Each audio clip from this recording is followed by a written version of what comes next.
Hi, I'm Jane Miller for Acoustic Guitar Magazine, and in this lesson we're going to talk about the chord progression, which is known as a 2-5-1.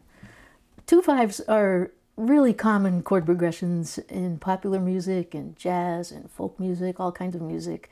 And it's known as a 2-5 because it's based on the chord that's built on the 2nd degree of a major scale and the 5th degree of a major scale. So for example, in the key of C, a 2-5 would be D minor, G7 to C. You can use 7th chords D minor 7, or you can use triads as G, C major 7. You've probably heard this sound a lot in a popular song, My Sweet Lord. It's a 2-5 in the key of G, so it's A minor to D, A minor to D, like.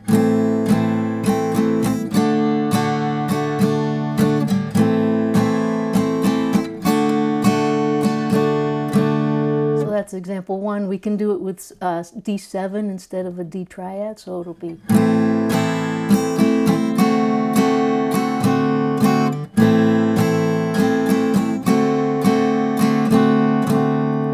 And if you're looking for fingering tips, I mean, that's a good one to know because your first finger stays down as your sort of common tone, your pivot. So it's actually easier to get to the D7 than the D triad on that one. You can do it in the key of D, so E minor to A would be the 2-5.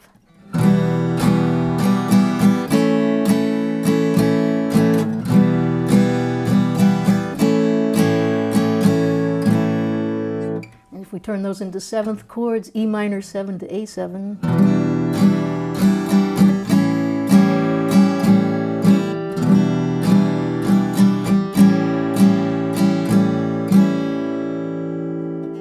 In the key of C, a 2-5 is D minor to G7 to C. We can be flexible with the 7ths on this one. I'm going to resolve it to C major and then also C major 7. So this is example 3.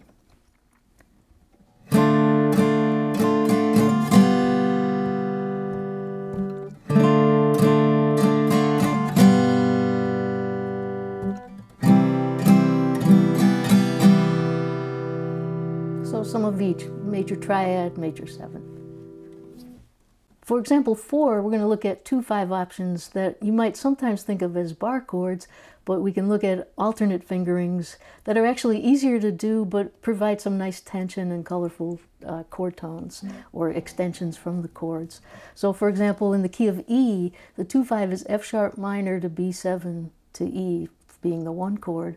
And rather than making the sort of the big bulkier bar chords, we could play an F sharp minor with an 11 on it.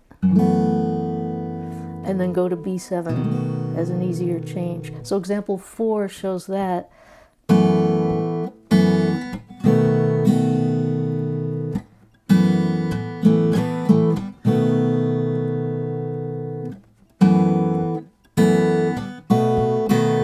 This time I'm going to put the 7 using the open E string. So all the way through.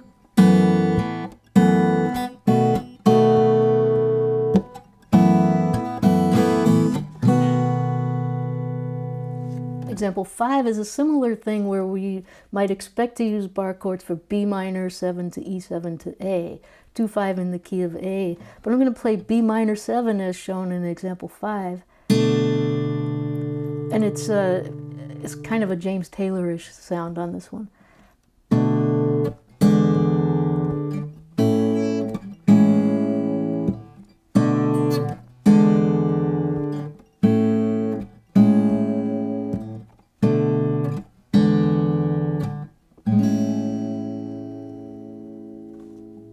Example 6 is actually a variation on example 4, so it might remind you of that.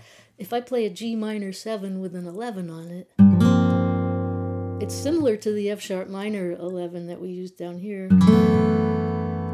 but I'm adding my first finger to the 2nd string, so it's no longer open. So G minor 7 with an 11 on it, switching to C7, and then resolving finally to F major 7, which is the 1 chord. So it's a 2-5 in the key of F.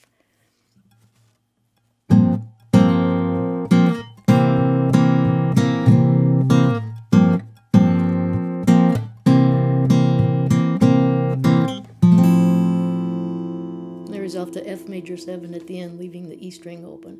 So again, we're not having to rely on big bar chords here.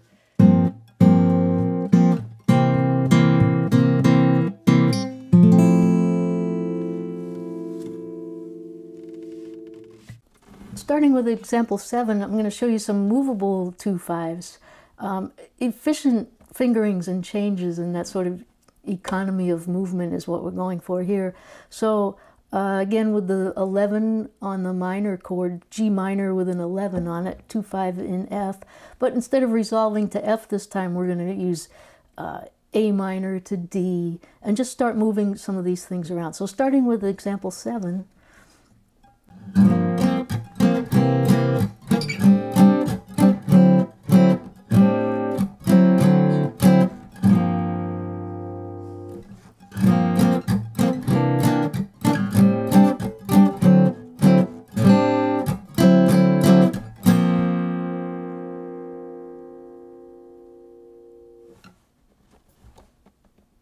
Example 8 shows movable 2/5s starting with the root on the 5th string this time. So C minor 7, looking like that. And we can move those around in half steps. Example 8A looks like this.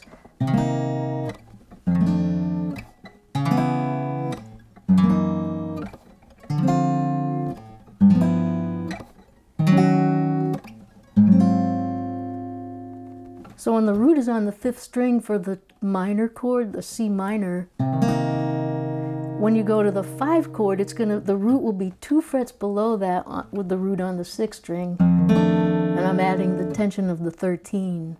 So again, minor 7 to dominant 7 with a 13.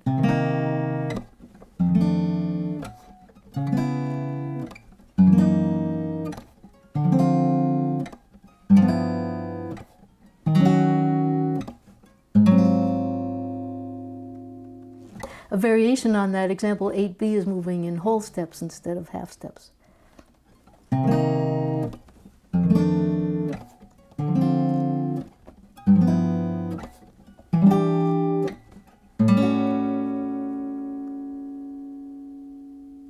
Example 8C is just a slightly jazzier version of the same thing in example 8A and 8B. We're just going to change the 2 chord to be a minor 9 chord. And you can move those around freely, so you could try something like C minor 9 going to F7 with a 13. And just try moving those around in different rhythms.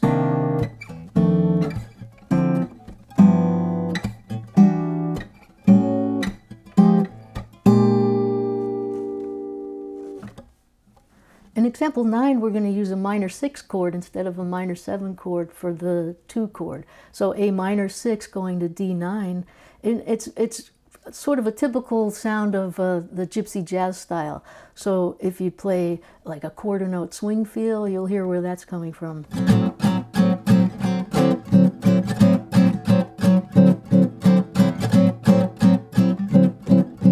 And those 2 chords are very closely related. As you can see, A minor 6 going to D9, I'm only moving the root, and that's the only difference. So economy of movement is in play here.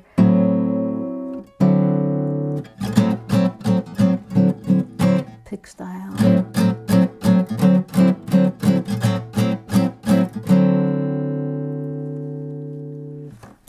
In example 10, we'll try things in a minor key. You'll notice in minor keys, very often the 2 chord is minor 7 flat 5, and then the 5 chord might be altered, say a dominant 7 with a flat 9 on it.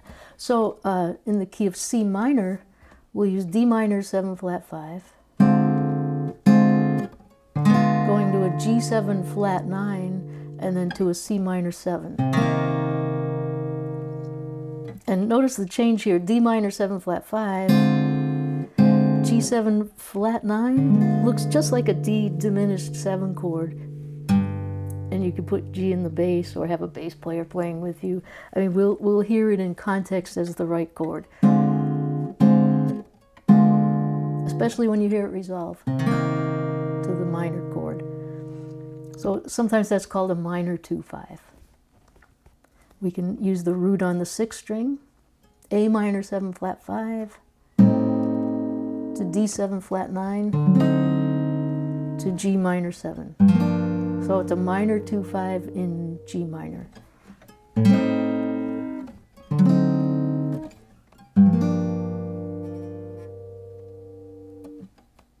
And it's also interesting to use a minor 2/5, but then as a surprise go to a major chord. So for example, D minor 7 flat 5 to G7 flat 9 to a C major 7.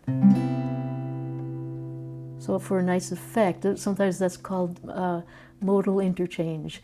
We're going from what's expected to be the minor to the major. A very nice effect for those tensions. And we can do that in the key of G as well. A minor 7 flat 5. This is example 11B. D7 flat 9. G major 7.